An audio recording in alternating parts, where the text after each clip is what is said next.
MSNBC's Joe Scarborough just could not understand why Democrats went after Barack Obama's so-called legacy of health care instead of focusing on President Donald Trump.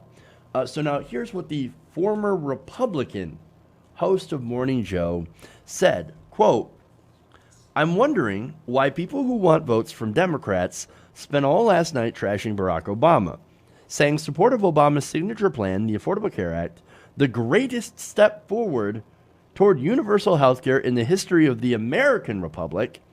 I'm wondering why they were trashing that, and the defense of that is Republican talking points. It is insanity, my friends." All right, so the reason I didn't show you the video, of course, is because there is issues with copyright. So NBC Universal is well known for that. The last few times I've tried to show a Morning Joe clip, I was hit with copyright. Not a copyright strike, but demonetized. And although, of course, advertising revenue went to NBC Universal. So we're not doing that this time. So you'll just have to settle with me reading the quotes. So let's get to the context and to the substance of this, right? So Joe Scarborough says, how dare you attack the ACA? Okay, for one, the first debate talked a lot about Medicare for all. Where Bernie Sanders and Elizabeth Warren were basically defending Medicare for all against these basically Republican right-wing talking points. Oh, that it will cost more in taxes, that 180 million people will lose their insurance, and that it'll cost over $30 trillion extra a year than what we already pay. All of those are complete ridiculous lies, except for, a slight tax increase, but it is offset, and there's no context when they actually, when they actually say that, when they actually talk about how much taxes are going to go up or whatever, and how they're, going to finance Medicare for all. They don't talk about how much you're actually going to save with the elimination of premiums, deductibles, and copays. The average American family is going to save hundreds of dollars a month just on that. So they don't talk about that, right? So all those are Republican talking points. What's insanity here is defending a Heritage Foundation healthcare plan that keeps private insurance, that gives private insurance not just a big role, but the main role, the prominent role here, where all you have to choose from is different private insurance companies. That's complete insanity. No public option. By the way, public option should have been here about 10 years ago, but it wasn't. So what step forward was it? Now, I'm actually going to answer that, right? So there's a small step in progressive taxation, right? Basically, they hiked taxes on the rich to help pay for some of the subsidies. Now, a lot of those subsidies went to, of course, health insurance companies so that you didn't have to quite pay as much. Okay, that's better for you, but ultimately a form of corporate welfare, right? So at the end of the day, that's not great. You've got these companies that are, getting richer. And basically the whole point of that is we're going to bribe these companies so that we can at least keep the costs out of pocket down, even though a lot of that money still comes from your taxes. That's going to go to these insurance companies. So it's a bit of a ripoff. And not only that, but it's double dipping. So there's all that, right? And so now Biden and a lot of the corporate Democrats, they're saying, well, let's not do Medicare for all. Let's not do single payer. Let's instead do a safer option. Let's go with a public option. Well, now, wait a minute. Again, a public option should have happened about 10 years ago, and it doesn't actually fix the problems inside of the ACA. In fact, what this does is that, and why we're so worried about a public option, is that we have a corrupt system, right? We have corrupt politicians take money from, healthcare industry, health insurance companies, pharmaceutical companies, hospitals, etc., right?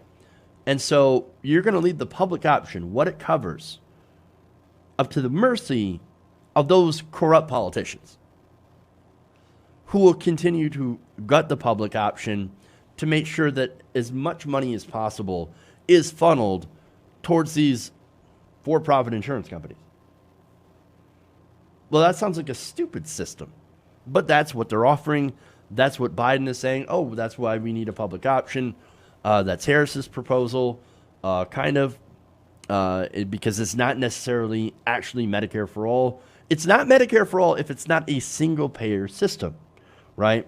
And so that's the truth about the public option. That's the problem, right? It's not a Republican talking point. So now, attacking the ACA is not helping Trump, especially when you attack it from the left, right? Not doing anything about the healthcare crisis in America, that does help Trump. So he's wrong about that. But Joe Scarborough, he's going to continue. He says, just judging from what I've seen and what I've heard since that debate, a lot of the Democrats are pretty pissed off, saying that if you're thinking, you're getting my vote by trashing Barack Obama's legacy, you have another thing coming. And he also, of course, calls it bizarre.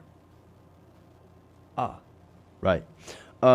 Now, he says, man, I spoke to a lot of Democrats. They were not happy about this. Okay, what Democrats did Joe Scarborough speak to, right? I would think that, again, because he is very wealthy and connected, I bet the Democrats he spoke to are political consultants or people at MSNBC. Now, these are hosts that make millions of dollars a year. Or you have bankers, or you have wealthy political consultants, as I mentioned, New York Democrats who hang out in his social circles. Again, Joe Scarborough is one of these now reformed Republicans because he was so, quote-unquote, disgusted with Donald Trump that he switched and became an independent, right? But make no mistake, he's still incredibly conservative. And look, he's in that New York media bubble where everybody loves the status quo. Private insurance is absolutely amazing. I've never had any problem with it because you have all the money in the world. And how dare you attack our beloved Obama? I mean, just look at Trump. Trump is literally the lowest of the low bar. And so, yeah, of course Obama was a billion times better. That doesn't mean Obama was fantastic. I like Barack Obama. I voted for him twice. I supported some of the things that he did, a lot of the things that he did. But I also think that there's a lot of areas where Barack Obama fell short. And that's unfortunate. I didn't think he did enough on healthcare. I know the ACA, oh my God, what are you talking about? The ACA is amazing and wonderful. No, it's deeply flawed because it's based on a flawed idea. That you can have a health insurance plan that covers everyone in the country based on private insurance. I know there was a lot of, I want to say a swear word, but I can't. But there was a lot of resistance among Republicans, obviously, and the courts. Originally the ACA was supposed to cover people on expand Medicaid to everybody. Courts made it so that they couldn't. And so, there was a lot of judicial effery going around here. And yes, it blocked a lot of what the ACA was supposed to do to cover up some of those weaknesses. But again, this is a Heritage Foundation plan. It had these weaknesses to begin with. And what you had is a Republican Party so intent on destroying the legacy of the first black president that you had them who, knew all the weaknesses that this law had, actively attempt to dismantle it the best they can for political purposes. And of course, since they were able to win elections on that, midterms, and then get Trump into office, they didn't know where to go from there. And so they ended up putting up an even worse plan that failed. And so here we have the ACA, here we have the Trump administration still trying to weaken it, and here's Joe Scarborough saying, oh, how dare you criticize the ACA? You're doing the Republicans' work for them. No, the ACA has serious problems, and the American people deserve something much, much better. Now, I also think Obama was a little bit too friendly with the banks, big corporations, etc., and a little too deferential to the right wing, despite the fact that they despised him because he was black. So, look, there's good and bad with Obama. Of course, bad being the drone strikes and many of the other things that I talk about. But Donald Trump, as I mentioned, is an absolute disaster. But you are allowed to criticize Democrats. But in Joe Scarborough's world, you're not. You're not supposed to criticize Democrats, especially from the left. And that is a double standard that I cannot abide by. So they'll fearmonger you, too, if you do that, into thinking that you're actually helping Donald Trump, when in reality, primaries are actually really good for the party. If you're a strong candidate, primaries, in theory, are supposed to make you stronger. If you're a weak candidate, then primaries are supposed to weed you out. That's the whole point of a primary. That's the way that it's supposed to be. However, Democrats, the DNC, etc., the DCCC, they have structured primaries so that the weakest candidates end up surviving because they're so, quote unquote, electable. Now tell me how that went last time when we supported the quote unquote more electable candidate than Senator Bernie Sanders. Now one more quote here from Joe. He said, quote, "You're going up against Donald Trump and you're talking about defending Obamacare as Republican talking points. Who is advising you?" Well, no one he knows. Look, over 56% of Americans want a single-payer healthcare system. That is one of Senator Bernie Sanders. That is one of the major planks of his campaign. And he is the only one that it continuously pushes for just that and says no middle ground.